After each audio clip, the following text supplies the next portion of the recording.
L'objectivité, la rationalité et la vertu doivent être intégrées en nous. Mesdames et messieurs, peuple du changement, recevez mes civilités les plus chaleureuses et conviviales. Aujourd'hui, nous allons nous intéresser aux différents qui opposent Elections Cameroun au MRC, le mouvement pour la renaissance du Cameroun.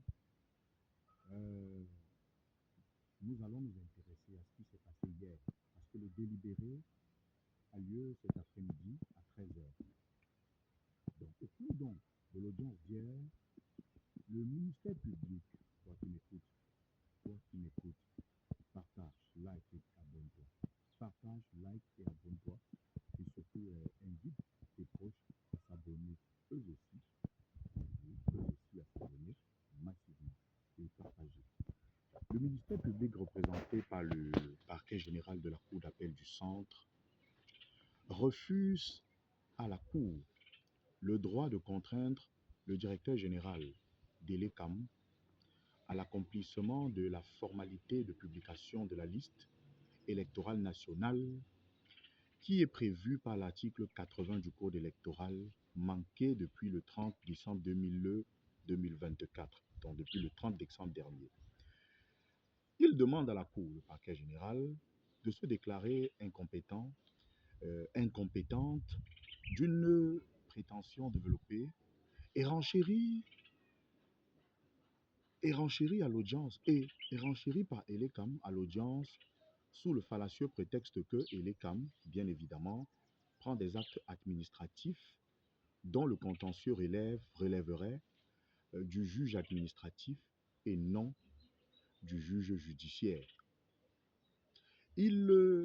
Donc, on peut donc, peuple du changement, conclure à ce niveau que le gouvernement et Elecam s'associent pour ne pas publier expressément la liste électorale nationale.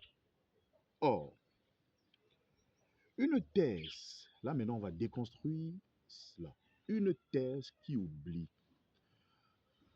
que cette thèse oublie que la liste électorale nationale dont la publication, je dis bien la liste électorale nationale, dont la publication est une formalité substantielle, est prévue par la loi en vue d'encadrer l'exercice d'un droit fondamental d'origine constitutionnelle. Celui du suffrage et de son contrôle par son exercice et pas des recours utiles et prévus par la loi. Donc, ils oublient vraiment de relever, ils oublient cela. Et ils relèvent, à l'instar des autres droits fondamentaux, ils relèvent, à l'instar des autres droits fondamentaux de l'individu, comme le droit de propriété qui relève du domaine de la loi et du pouvoir judiciaire, et, qui échappe bien évidemment au pouvoir réglementaire et à l'ordre administratif. Ça, ce sont les arguments que la partie adverse, c'est-à-dire le MRC, au travers de ses avocats, ont soutenu à l'audience. Et deux autres arguments ont été bien évidemment soutenus par les avocats du mouvement pour la renaissance du Cameroun. Deux autres arguments qui pèsent en faveur qui militent en faveur de la compétence de la Cour d'appel. Donc, ces arguments qui militent en faveur de la compétence de la Cour d'appel du centre, de se déclarer compétent, de ne pas se déclarer incompétent. Ces arguments sont bien évidemment la décision rendue le 21 janvier dernier par le Conseil constitutionnel qui indiquait qu'il se déclarait non seulement incompétent, mais qui indiquait au MRC de saisir le Conseil électoral et qu'en cas d'incompétence et en cas de recours, il pouvait saisir la cour d'appel du lieu où le litige est survenu, du lieu, voilà, la cour d'appel du centre, c'est-à-dire la cour d'appel du lieu où est survenu le litige. Que donc, le Conseil constitutionnel avait déjà tranché en la matière. Or, l'article 50 aussi, pardon, ou alors de plus, l'article 50 de la Constitution du 18 janvier 1996, c'est-à-dire notre Constitution, donne à la Cour une compétence liée. Oui, elle donne à la Cour une compétence liée. Et il faut même dire que la Cour n'est en principe pas liée. La Cour n'est en principe pas liée par les réquisitions du ministère public. La Cour n'est même pas obligée de suivre les réquisitions du ministère public.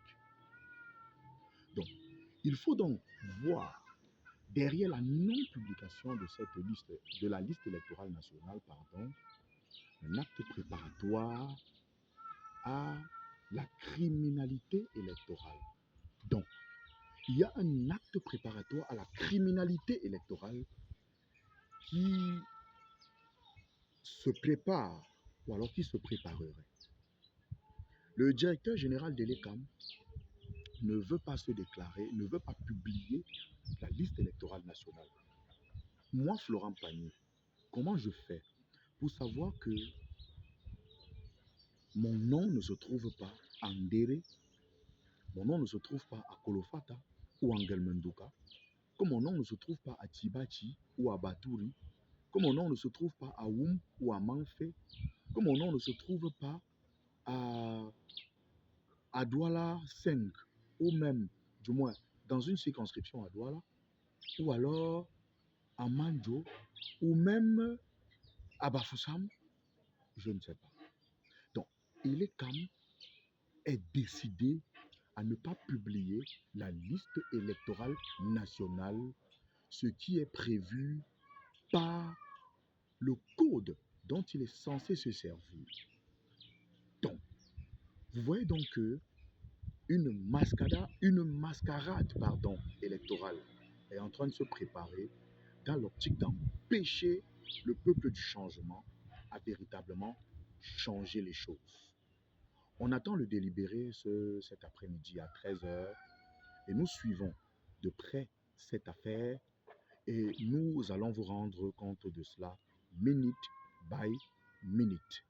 Je salue donc le travail abattu ou alors le travail qu'abattent les avocats du mouvement pour la renaissance du Cameroun, porté par Maître Hippolyte Méli, excellent et brillant, excellentissime et brillantissime juriste. Tous ces brillants juristes-là qui sont à pied d'œuvre pour que le droit, mais alors le bon droit, soit dit. Mesdames et messieurs, une question me taraude de l'esprit. C'est vrai que j'ai déjà répondu, mais répondez-moi vous aussi en commentaire. Pourquoi l'ECAM, pourquoi le directeur général de l'ECAM s'entête à ne pas publier la liste électorale nationale? Pourquoi ne veut-il pas publier la liste électorale nationale au point de se défendre autant devant les tribunaux? Pourquoi l'ECAM ne veut pas publier la liste électorale nationale alors qu'il est censé être un organe indépendant, électoral indépendant? Je voudrais dire au directeur général de l'ECAM qu'il soit sûr qu'il répondra un jour de ses actes. Un jour, parce que rien n'est éternel. Cette république ou alors ce pays changera un jour. Parce que vous pensez que les bons de carburant, les voitures de service, les gardes du corps, les maisons que vous avez, les argents que vous avez amassés partout, vos enfants qui sont dans des, je ne sais pas, dans des très grandes écoles, dans des très grandes écoles dans le monde, que quand vous vivez bien comme ça, votre famille vit bien, vous pensez que ça va. Pour vous, le peuple, vous vous en foutez du peuple qui manque d'eau, qui, comme nos yeux manquent de larmes, qui manque de lumière, qui manque de tout, de routes, d'hôpitaux. Vous, le temps est le véritable tribunal de l'histoire. Vous allez un jour répondre de vos actes. Et je vous assure, même les dieux de nos ancêtres ne vont pas vous louper. Moi, je dis, j'invite le peuple du changement à ne pas se décourager, à toujours massivement s'inscrire sur les listes électorales, parce que c'est dans la paix et pas les urnes que nous allons changer ce pays. Ne cédez pas à ceux-là qui disent que non, qui soutiennent l'idée selon laquelle pour changer ce pays, il va forcément falloir prendre les armes. Non, c'est faux. Parce que le monde, la politique est dynamique. Le contexte sociopolitique est fonction. Le contexte sociopolitique et même la sociologie politique varient en fonction, des environnements politiques. L'environnement politique en Côte d'Ivoire n'est pas le même qu'au Cameroun. Le monde est dynamique, les choses évoluent. Peut-être en 2018, en 2011, en 2010, il fallait forcément prendre les armes, mais ce n'est pas toujours le cas. Ce n'est pas forcément le cas en 2025. Et même si c'est le cas dans d'autres pays, au Cameroun, ça ne sera pas le cas parce que nous sommes dans une dynamique, le monde est dynamique, l'environnement sociopolitique est dynamique dans notre pays et nous pensons que nous pouvons changer les choses, nous les jeunes, de manière pacifique, dans la paix et par les urnes. C'était Florent Pagny, votre humble serviteur.